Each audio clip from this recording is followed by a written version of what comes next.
శ్రావణ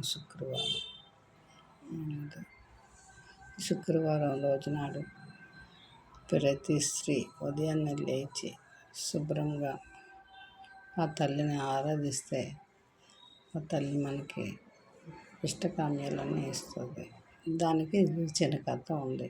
ఒక రోజు నాడు లక్ష్మీదేవి ప్రతి ఇంటికి వెళ్తుందంట. నన్ను ఎవరైతే పూజిస్తున్నారో అని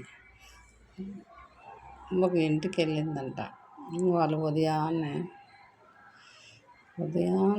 లేచిన వెంటనే బట్టలు ఉతుక్కుంటున్నారట. వీళ్ళు దరిద్రులు అనుకుంటూ వెళ్ళిపోయిందంట. ఇంకొకళ్ళ ఇంటికి వెళ్ళిందంట. వాళ్ళు ఉదయాన్నే అన్నం తినేస్తున్నారట.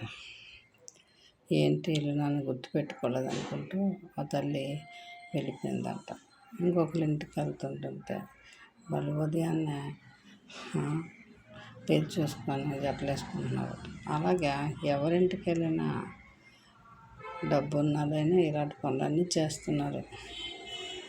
ఒక ఆమె పేదరాలు ఆ వరలక్ష్మి రోజు శుక్రవారం నాడు ఇంటిని పేడతో అలికి శుభ్రంగా బొట్లు పెట్టి తనకున్న దాంట్లో భక్తితో పూజ చేసిందంట.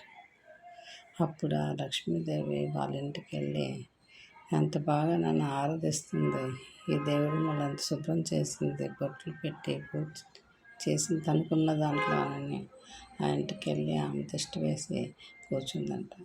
అలాగే లక్ష్మీదేవి శుక్రవారం రోజు ఎంత ధనం సంపద ఇచ్చినా కూడా కొంతమంది ఏదో పూజ ఒకరోజు చేసేద్దాం, ఒక వారం చేస్తాం, రెండో రోజున అమ్మని గుర్తుపెట్టుకోరు. మనకున్న దాంట్లో ఎంతో కొంతతో అమ్మని తృప్తిపరిచి శుభ్రం చేసుకొని ఇల్లు శుభ్రం చేసుకొని పూజించినట్లయితే తను ఎప్పుడు శాశ్వతంగా మన ఇంట్లోనే ఉంటుంది. అంతే ఒక వారం చేస్తాం అయిపోయింది, 2 రోజులు తల్లిని గుర్తుపెట్టుకో. కానీ 4 వారాలు కూడా అమ్మని శుభ్రంగా మనం పూజించినట్లయితే మనకున్న దాంట్లో మనం తృప్తిగా పూజించి మన మనసు అర్పిస్తే తల్లి జగన్మాత జగచ్చరణి మనల్ని ఎప్పుడు కష్టాల్లో తోడుండి మనకి అన్ని విధాలుగా శుభ్రం చేస్తుంది లక్ష్మీ తల్లి.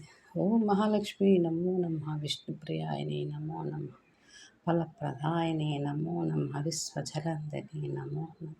విశ్వంలో ఉన్న అమ్మంతా పాలకడల్లో ఉన్న లక్ష్మీ తల్లి పరమేశ్వరి నారాయణి నమోస్తుతే.